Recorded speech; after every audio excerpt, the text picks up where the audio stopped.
Assalamualaikum teman-teman semua. Salam kenal ya. Ini video pertama aku dan aku bakal nge-share tentang memanajemen keuangan dalam rumah tangga. Ini kenapa aku buat video seperti ini, karena ini berdasarkan pengalaman pribadi aku. Jadi aku baru memulai rumah tangga 6 bulan terakhir ini, dan 3 bulan pertama itu aku nggak memanajemen uang keluarga aku. Jadi akhirnya kita benar-benar nggak tahu itu uang keluar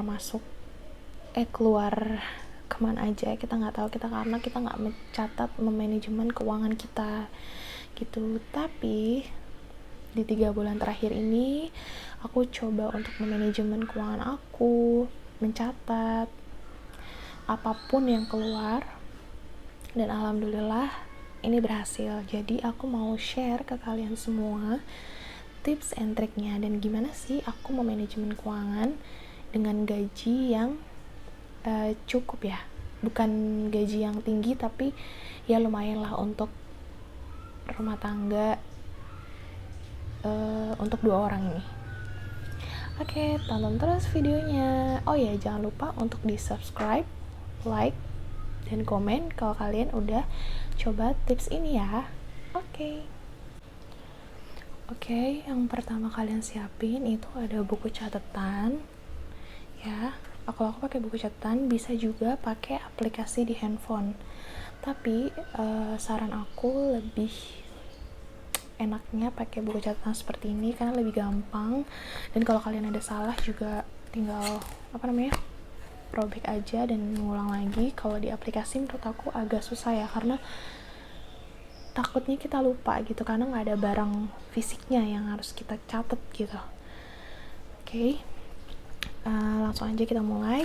Karena ini aku pegang kamera sendiri, jadi aku udah nulis duluan ya, udah aku catat duluan, tapi aku bakal jelasin sedetail-detailnya ke kalian semua. Pertama, ini paling atas kalian tulis judulnya dulu, terus kalian tulis bulan. Ini aku baru buat bulan besok. Kenapa aku tulis sekarang? Karena suami aku itu kan gajian tanggal 25, jadi aku udah nulis itu dari seminggu sebelumnya. Jadi kita udah ada persiapan gitu, nggak terburu-buru, atau jangan sebulan juga ya, pokoknya maksimal ya seminggu sebelumnya tuh kalian udah catat. Terus di sini ada gaji ya. Ini tulis, kenapa harus ada tulisan ini? Karena ini patokan uang masuk dalam sebulan. Ini yang udah pasti masuk gitu. Kalau kalian kerja berdua, ya tulis total gaji kalian berdua tuh berapa, suami dan istri. Nah kalau aku, karena suami aku yang kerja sendiri, jadi ya ini gaji suami aku ya, UMR 4,2. Next, ini belanja bulanan.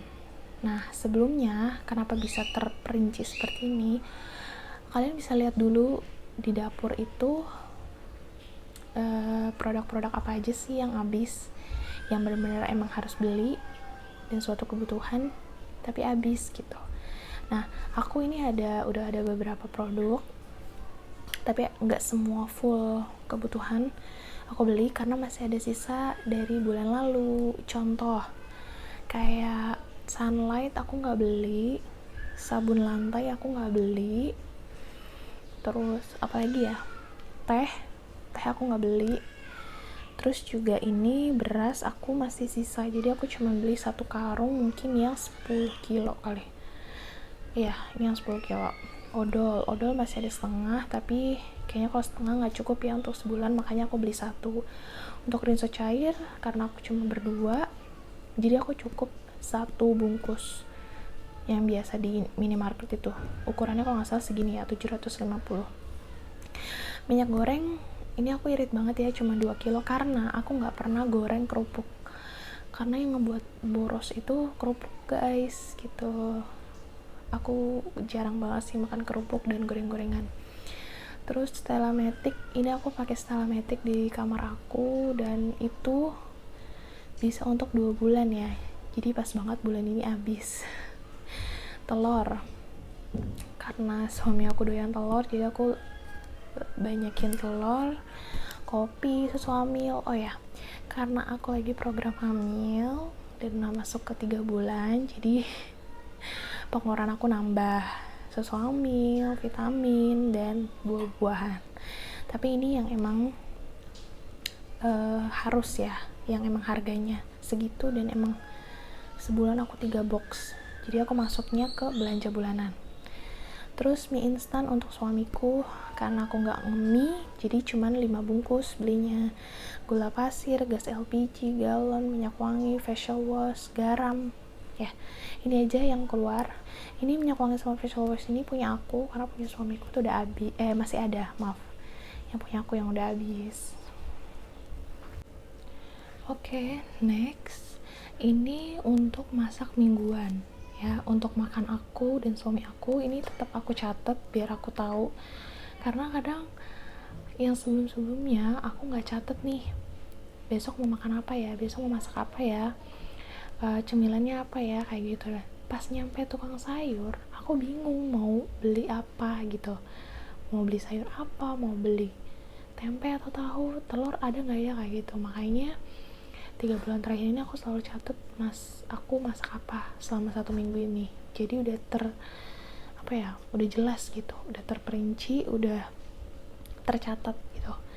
Ini karena aku hemat ya, karena aku juga lagi program lagi hamil, jadi aku udah benar-benar harus hemat keuangan aku untuk persiapan kehamilan aku. Jadi aku makan yang memang standar aja gitu, jadi nggak yang harus ayam atau harus ikan-ikanan, enggak, karena aku juga makan seperti ini pun aku udah enak gitu, udah nyaman gitu. Tapi ini sesuai kebutuhan kalian ya, ini jangan samain aku. Semua yang pengeluaran ini kita beda, cuman ini garis besarnya aku ngasih tahu ke kalian. Lebih prefer kalau kalian catat-catat seperti ini setiap minggunya gitu, oke? Next. Nah, ini sayur-sayuran yang bakal kita beli ke tukang sayur setelah kita catat masakan mingguan kita. Jadi, kita rinciin di sini untuk kita pergi ke tukang sayur dan apa aja yang harus kita beli. Oke, ini udah semuanya, udah berserta cabai, bawang, udah pokoknya udah lalapan suami aku nih, ada timun. Totalnya itu selama 1 minggu 144.500 ya. Digenapin aja 145, karena sebulan ada 4 minggu, kita kali 4 say. Jadi totalnya 580.000. Karena kan setiap minggu kita beda-beda ya. Jadi kalau kamu udah tahu budget kamu seminggu 145, ya jangan sampai lebih pokoknya, karena budget kita ya seminggu 145 gitu aja. Kalau bisa kurang dari ini biar sisa uangnya bisa ditabung. Oke, next. Ini yang terakhir, karena aku masih ngontrak, jadi aku harus sisihin uang aku untuk bayar kontrakan plus sampah ya, segini. Untuk pulsa aku dan suami aku ya, kalian juga ini tuh harus banget dipisahin uang-uangnya biar jelas. Terus transport, karena suami aku keluar, jadi transport itu harus. Kenapa 2? Karena aku sering pergi juga, walaupun aku nggak kerja aku sering pergi, adalah ya something. Terus jangan lupa sedekahnya, sebanyak apapun, sekecil apapun gaji kalian, itu di pengeluaran bulanan itu harus disisipin sedekah walaupun sedikit ya, ingat ya teman-teman. Terus ada listrik, lain-lain. Ini kenapa ada lain-lain, karena siapa tahu ada yang teman ulang tahun atau keluarga ulang tahun, ada yang sakit, ada yang kondangan gitu-gitu kan, nikahan. Jadi gitu kita punya dana darurat tiap bulannya. Terus untuk buah-buahan, ini aku masuk ke dalam pengeluaran wajib aku karena aku lagi hamil, jadi harus banget makan buah. Oke, total dari semuanya kalau aku segini. Nah, dikurangin sama gaji suami aku, sisanya segini. Nah, sisa ini ini dibagi ke tabungan sama ke biaya bidan aku. Kalau kalian lagi nggak ada program hamil, ini bisa banget kalian tabung, dan harus banget kalian tabung. Oke. Ya, segitu dulu ya teman-teman tips and triknya.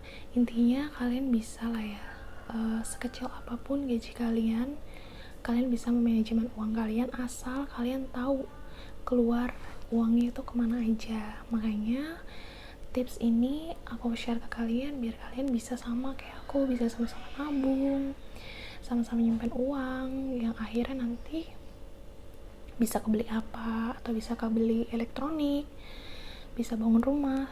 Kalau 10 tahun dikumpulin itu subhanallah ya, kita nggak ada yang tahu gitu. Walaupun aku masih ngontrak, tapi aku bersyukur sama suami aku yang udah kerja keras banting tulang untuk aku dan keluarga. Oke. Semoga tips ini bermanfaat bagi kalian. Jangan lupa untuk like dan subscribe. Terima kasih semuanya.